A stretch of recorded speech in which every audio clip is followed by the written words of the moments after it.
Worldwide movement. Peace, love, respect. Big King Sadiq hollering at you one more again. All right, folks. So, I feel good. I feel so good. And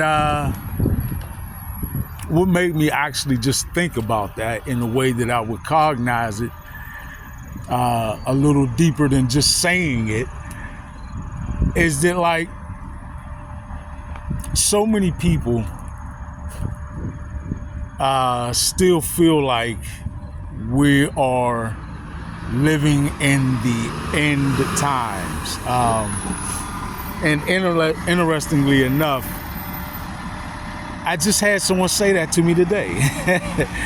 And, immediately, I don't even know if I verbally responded this, but immediately my thought was, nah, not at all.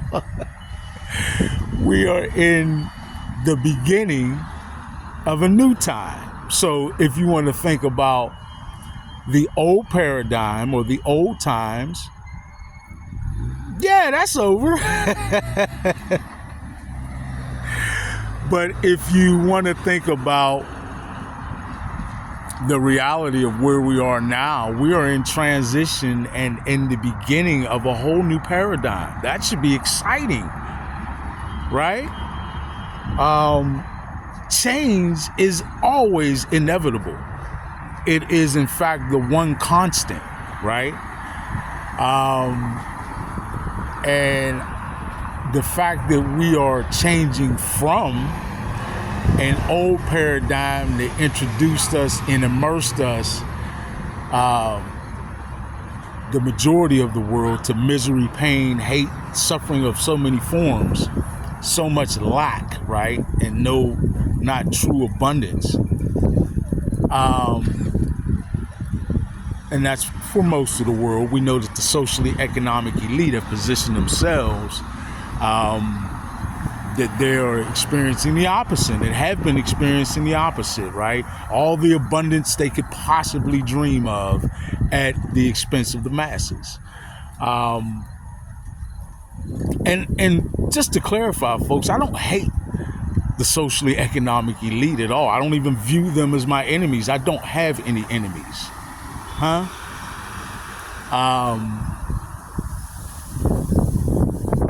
But the paradigm that they orchestrated, set in motion, fostered, and kept alive for so long by so many different means, many of which dark and nefarious, those are things that need to be corrected, right? And people like me are on the planet right now to do that, right? In a myriad of different ways that we can contribute to the solution. So I'm going to continue to contribute in my way. And much of what I'm going to do will greatly decrease with the socially economic elites that have taken up a nefarious, dark, dystopian path. Much of what I'm going to do will completely disrupt that.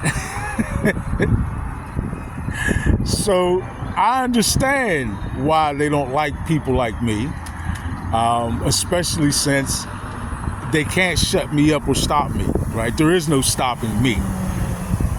I simply am. I'm like a part of the screen on a video game that you can't get rid of, right? And I would understand that that's frustrating for the dark and nefarious, but it was always built into the game, right? That there would be people like me, way showers who couldn't be silenced, who would show the way, right? To higher consciousness and a new high vibrational frequency paradigm that exhibits, in fact, exudes peace, love, respect, right? And yeah, man, it feels good. I'm just so much loving being me. And I'm not at the time of my most abundance in terms of materialism. There have been times in my life where I've been in far better shape along those lines. But I don't look at that as like a condition or something. I look at that as where I'm at in this particular part of the journey. I'm completely restructuring and reshaping my relationship with wealth, with materialism, right? I am going through and implementing so many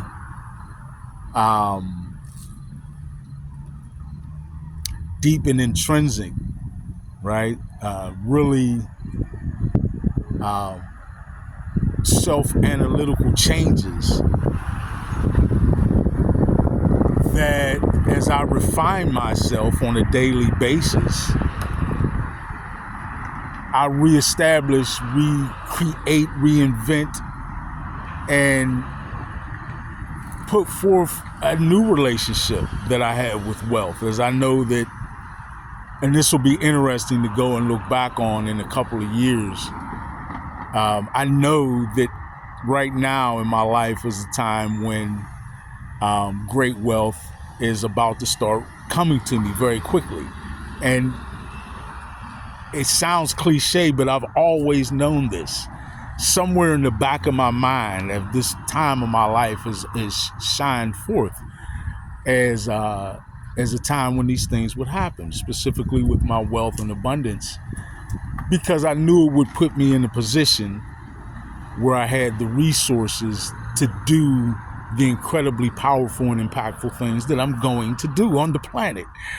And that's a beautiful thing, right? To know not only that you have a very clear vision of your role on the planet, why you're here, what you're here to do, but that you'll have all the resources to do it, right? And that the path to obtaining those resources is one that would shape me, and aid me further along in my personal refinement. So imagine this. I know that I've got great wealth just waiting there for me, right? And I mean, I know it. Not like it'd be nice to have this or I think, but like I know it. You know what I mean? Like, 2 + 2 is 4. Like pardon me, just ate not long ago. That wasn't cool. But yeah, like I know it, right? And being timeless, I've actually lived in like a walking, I sometimes have, I guess I could describe as walking visions, right? But really I recognize that it's me, my consciousness sort of splitting, if you want to call it that. And at that point I'm living in 2 different times temporarily. I'm just timeless. Time doesn't, the constraints of time doesn't factor in those types of experiences that I have.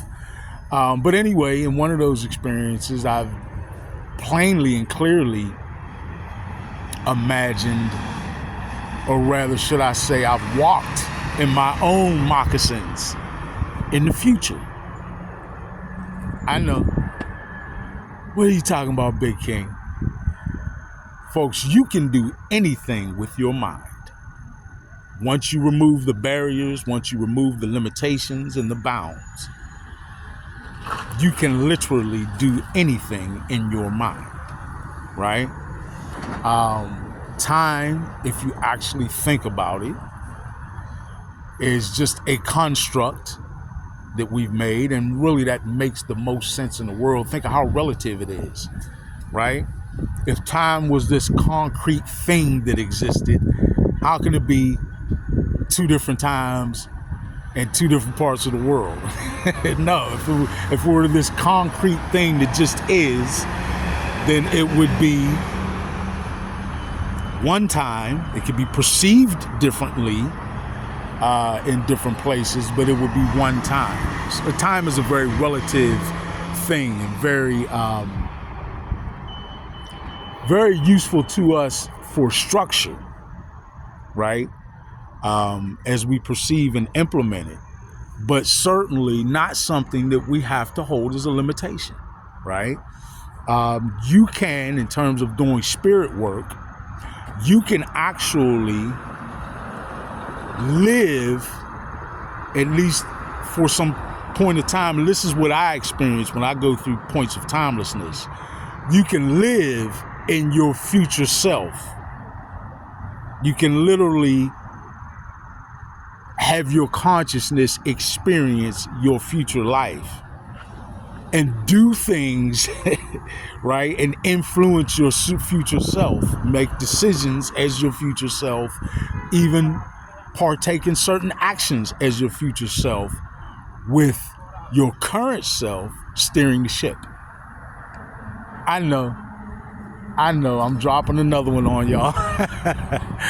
But I have to share the sort of things, the tools that I've given myself and the modalities in which I utilize them, right? And timelessness is certainly a tool that not only have I worked to develop, but am grateful for, because the clarity and the direction that it has given me is beyond helpful, beyond useful, right? So, yeah, I find myself, like I said, working on myself more than anything these days. And the beautiful thing is that I find myself more than often pleasantly surprised by and gleefully, and gratefully utilizing the rewards of these processes, of the process of me refining myself, right? So that is my great endeavor, to refine myself and to walk in my purpose for living here, right? For being here on the planet at this time, having a human experience, right? So it's magnificent, man, and I'm enjoying it to the utmost, right? And if there's one thing I just love to share with everybody, is the happiness and the freedom of where I'm at in my process right now. Like I want everybody to be able to experience this, to really find yourself devoid of the emotional and mental hang-ups that carry the capability of actually pulling you down in terms of your vibrational frequency. I experience things just like everyone else, right? Probably I experience a lot of things that others may not, right? In some ways, I live a very intense life. But the way I process it, the way I perceive it, the way it is all now just experiences and lessons along the way in my journey that are helping me to grow. All of that is so freeing, is so liberating, is so empowering, and it's so wonderful to live in this way, right? Where life is just a lesson and a big collage of experiences that turn out to be lessons and many of which allow you to have a bunch of fun along the way if you just let yourself do it, right? So yeah, man, even in this time, like I just heard something that in years past would have crushed my heart in such a way it might would have probably just messed up my day, right? You know, I heard about a little 8-year-old girl dying in a car crash, and I certainly send my heart out to all of her family and friends, certainly her parents, of course. I know that they must be devastated, but like, I can send out that compassion. I can feel that genuinely. I can send out true and genuine love to them without drawing myself down into the pain of the experience. Huh? Honestly, what good does that do? Right? For me to feel, you know, if someone is going through something other than relatability, what good does it do to feel their pain with them? Have love and compassion for them and do whatever you can do to help. And if you can't do anything to actually any tangible action or describable clear action, then send your love, send the energy of healing to them, right? That's real. Folks, you do have a heart chakra. Your heart center does emit an electromagnetic field that extends and interacts with others all the time, and certainly always is in connection with, extends to, dictates to, and sends directives to the quantum field, right? So that is real. If you mean it in your heart and you have that compassion for those people in your heart, send it to them, huh? With your consciousness. If you need to speak it aloud, speak it aloud. If you need to just have a silent moment and process it, do that. But mean it with sincerity and send it out to them. That's real, right? We have grown in the society, or have been molded in such a way that we tend to devalue things that are intangible, right? Or are less than acceptable in our social construct, right? But the reality is that those are some of the most powerful and impactful variables in our human experience, is the energetic changes and things that we experience. So when you send something to someone energetic and you put sincerity and compassion and true belief and you truly grasp and cognize what you're sending to them, that's real, and it will have impact. Just the same, you know what it's very similar to when you pray for somebody. Same thing. And folks, those who do that with sincerity, they'll tell you prayer works all day long, right?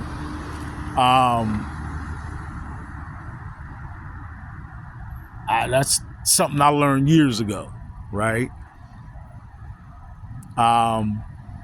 So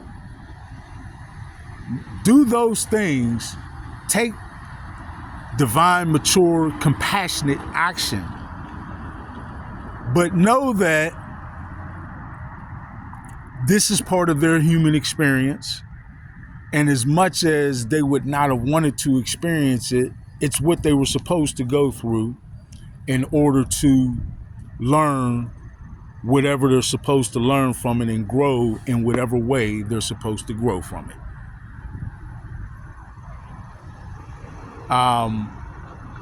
Now, many of us would say, that's bull, you know, how can you say that, how can you say that? That's tragic. Nobody should ever experience that.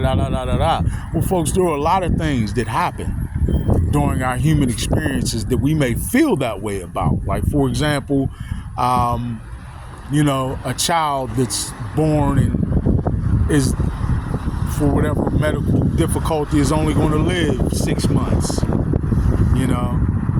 and the parents are told that before the child is born, but they go on and the child's born and they give that child as much love as they possibly can for those 6 months. And often when you meet, talk to, or listen to the testimony of people in that scenario or some situation akin to that, they tell you that having that beautiful child in their life for those 6 months was one of the most rewarding and transformative things that could have ever happened to them. And the beauty of their wonderful child will never leave their lives. That child will always be with them. And folks, that's why the child came. See, it's perspective, it's how we look at things. We look at the pain of it. How could you say there's anything positive that could come out of a child having cancer or something, some major illness and dying in 6 months or something, right? That's an example, right? There are parents, if you look for it, who give you testimonials,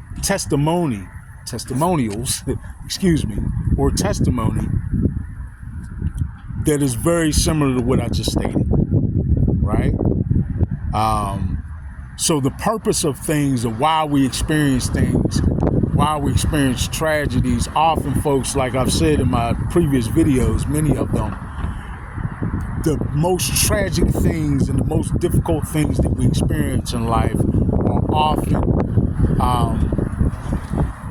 modalities for us to receive or have an opportunity to learn and grow from some of the most profound lessons that we possibly could in life, right?